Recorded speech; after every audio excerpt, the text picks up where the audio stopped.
kasih atas kesempatan yang diberikan kepada kami kelompok 5 untuk mempresentasikan hasil kerja kami tentang gerakan kontrareformasi. Pengertian gerakan kontrareformasi. Kontrareformasi adalah gerakan dalam gereja Katolik Roma untuk mengadakan pembaharuan dalam gereja serta memusnahkan atau membatasi perluasan gerakan reformasi pada abad ke-16. Timbulnya kontrareformasi. Kontrareformasi bukan berarti bahwa gereja Katolik telah berpaling kepada pemikiran Protestan, tetapi berupaya mengubah penyimpangan yang merupakan pelanggaran yang tidak dapat diterima oleh gereja Katolik. Gereja Katolik Roma melihat bahwa telah terjadi oleh para reformatir pada tubuh gereja. Gerakan kontrareformasi Katolik Roma. Pembaharuan oleh Luther bukan saja kaum Protestan, tetapi juga bagi kaum reformasi, karena Lutherlah yang telah memaksa gereja itu untuk menyadari keadaannya dalam membersihkan rumahnya sendiri. Kontrareformasi itu dimulai sekitar tahun 1540. Dapat dilihat berbagai gerakan-gerakan yang dilakukan oleh gereja reformasi Katolik, yaitu yang pertama, pada tahun 17 Serikat Yesuit didirikan. Yang kedua, pada tahun 1452 itu mengatur kembali intuisi pengadilan gerejawi yang mengusut dan menghukum kaum penyesat.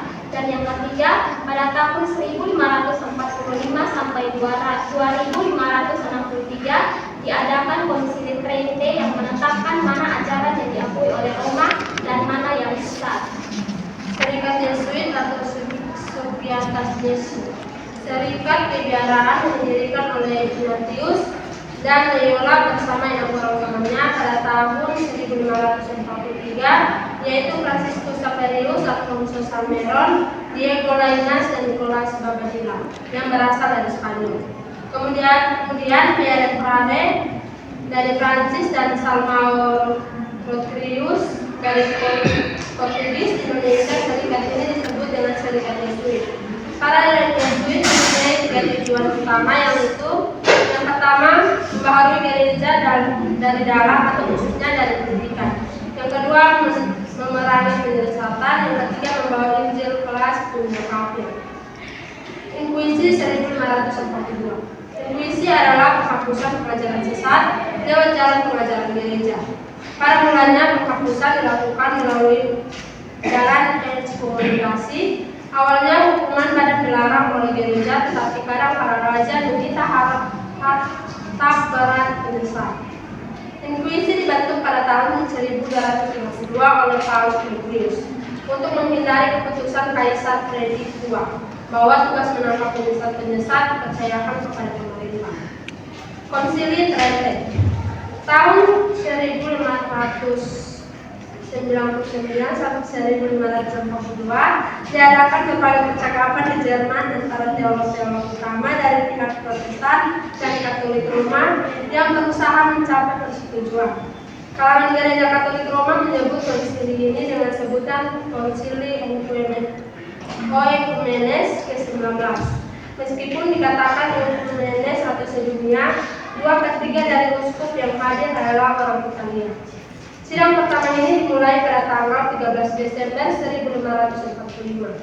Sidang pertama ini menghasilkan beberapa keputusan, antara lain pengakuan iman Nicaea Konstantinopel diterima sebagai iman dasar Kristen.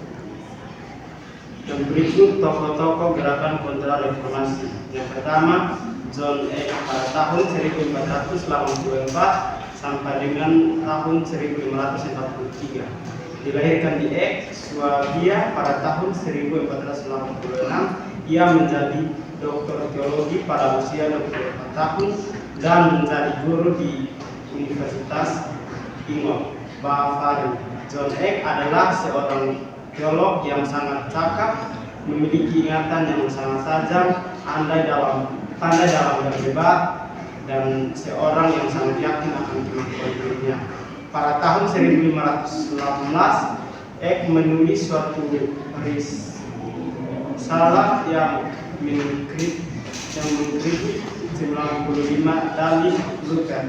Itu tampak juga dalam perdebatan di Leipzig pada tahun 1519. Yang kedua, Ignatius Loyola pada tahun 1491 sampai 1556.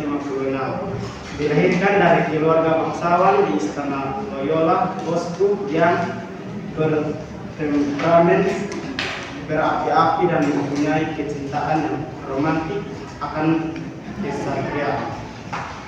Pada tahun 1521 timbul pertempuran di Pamplona. Ignatius turut dalam pertempuran ini. Ada dua hal yang menjadi keinginan Ignatius, yaitu keinginan untuk menjadi ksatria dan angan-angannya untuk menjadi pengikut Kristus. Yang berikut, Teresa dari Avila pada tahun 11 sampai 22. Lahir di Avila, Spanyol tahun 1515. Tertarik pada kehidupan kebiaraan, memutuskan untuk menjadi seorang biarawati. Yang ketujuh, kalau anaknya menjadi seorang biarawati, Teresa sudah bulat. Pada tahun 1551, Teresa mendapat indah, yaitu ketika sedang tenggelam dalam doa, ia mengalami dengan Allah. Setelah menulis tulisannya yang berjudul Kehidupan Hampir pada waktu yang bersamaan, ia menulis tulisan yang berjudul Jalan Menuju Kesempurnaan mengenai pokok kehidupan doa. Yang berikut, yang keempat, Robert Bellarmine tahun 1542 sampai 1651 adalah seorang teolog besar dalam gereja reformasi Katolik pada masa kontra-reformasi.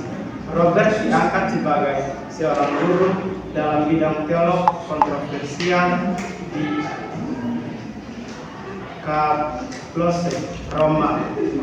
Di sini ia menghasilkan sebuah tulisannya yang sangat terkenal yang berjudul Disputationes de Controversias Christianae Fide versus Cujus Temoris Haereticos, atau perdebatan mengenai kontroversi sekitar iman Kristen melawan penyesatan masa kini.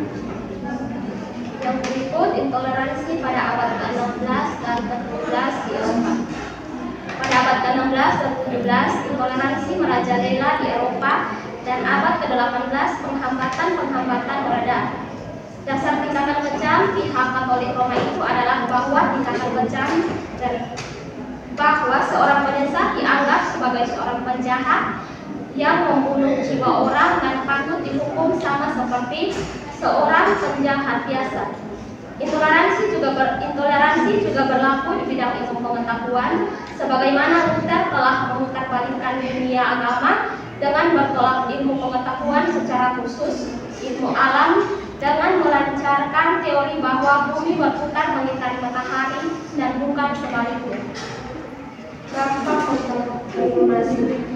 Dampak dari kontra-reformasi yaitu gereja terguncang dan kehidupan masyarakat pun ikut terguncang karena kontra-reformasi didukung oleh kuasa-kuasa politik seperti raja-raja dan kaum bangsawan dan pemerintah bisa di kota, sehingga timbul ketegangan politik antara menyetujui reformasi dan yang menolaknya.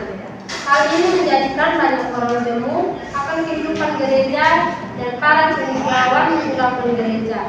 Banyak gereja di Eropa Barat konflik dan perang. Tujuannya adalah untuk merebut kuasa politik seperti kebebasan untuk ajaran yang dianut. Berturut-turut terjadilah perang agama di Swiss, Prancis, Belanda, dan Jerman. Tahun 1950, Eropa Barat terbagi dalam daerah Katolik, Roma, dan Protestan. Sekian hasil presentasi kami. Jika teman-teman yang ingin bertanya, waktu dan kesempatan kami berikan. Terima kasih.